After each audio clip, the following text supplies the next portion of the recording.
Hi friends, welcome back to our channel. ఈరోజైతే మనకు AP రాష్ట్ర ప్రభుత్వం నుంచి అయితే ఒక శుభవార్తను అయితే తెలియజేశారు. అయితే ఆ శుభవార్త ఏంటి అంటే మనకు ఏపీలో వాళ్ళందరికీ 2 నెలల పెన్షన్ అయితే కలిపి ఇస్తారు అని అయితే తెలియజేశారు. దీని గురించి అయితే ఈ వీడియోలో మనం ఒక ఫుల్ క్లారిటీగా అయితే తెలుసుకుందాం. అయితే వీడియో చూసే ముందు మన ఛానల్కి అయితే లైక్ చేసి సబ్స్క్రైబ్ చేసుకోండి. ప్రభుత్వం నుంచి వచ్చే లేటెస్ట్ అప్డేట్ని ఎప్పటికప్పుడు అయితే మన ఛానల్లో అప్డేట్ చేస్తూ ఉంటాను. ఇక మనం వీడియోలోకి వెళ్తే మనకు ఆంధ్రప్రదేశ్ ప్రభుత్వం అయితే కీలక నిర్ణయం అయితే తీసుకుంది. అయితే వారందరికీ 2 నెలలకు కలిపి పెన్షన్లు అయితే పంపిణీ చేయనుంది. అయితే సెప్టెంబర్ తొలి వారంలో ఏపీలో భారీ వర్షాలు పడ్డాయి. అయితే విజయవాడలో పాటుగా పలు జిల్లాల్లోనూ వానలు మరియు వరదలు ముంచెత్తాయి. అయితే సెప్టెంబర్ 1న భారీ వర్షాలు కురవడంతో ఏపీ ప్రభుత్వం అయితే కీలక నిర్ణయం అయితే తీసుకుంది. అయితే పెన్షన్ల పంపిణీకి మరో 2 రోజుల సమయం ఇచ్చింది.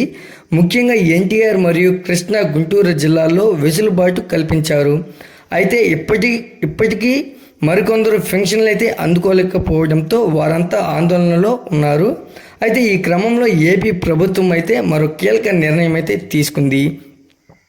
అయితే గుంటూరు, ఎన్టీఆర్ జిల్లాల్లో వరదల రీత్యా ఈ నెల పెన్షన్ తీసుకోకపోయినా 2658 మంది లబ్ధిదారులకు అక్టోబర్ నెల 2 నెలల అంటే సెప్టెంబర్ మరియు అక్టోబర్ పెన్షన్ పంపిణీ అయితే చేస్తామని ప్రభుత్వం తెలిపింది.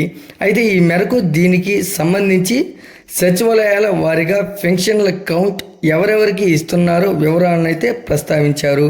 అయితే ఎన్టీఆర్ జిల్లాలో విజయవాడలోనే ఎక్కువ పెండింగ్ పెన్షన్లు ఉన్నాయి. అయితే సెప్టెంబర్ నెలలో పెన్షన్ తీసుకోలేని వారు ఇప్పటి వరకు క్లారిటీ లేకపోవడంతో ఆందోళన అయితే వ్యక్తం చేశారు. అయితే ఇప్పుడు 2 నెలలకు కలిపి ఇస్తామని చెప్పడంతో ఆనందం అయితే వ్యక్తం చేస్తున్నారు.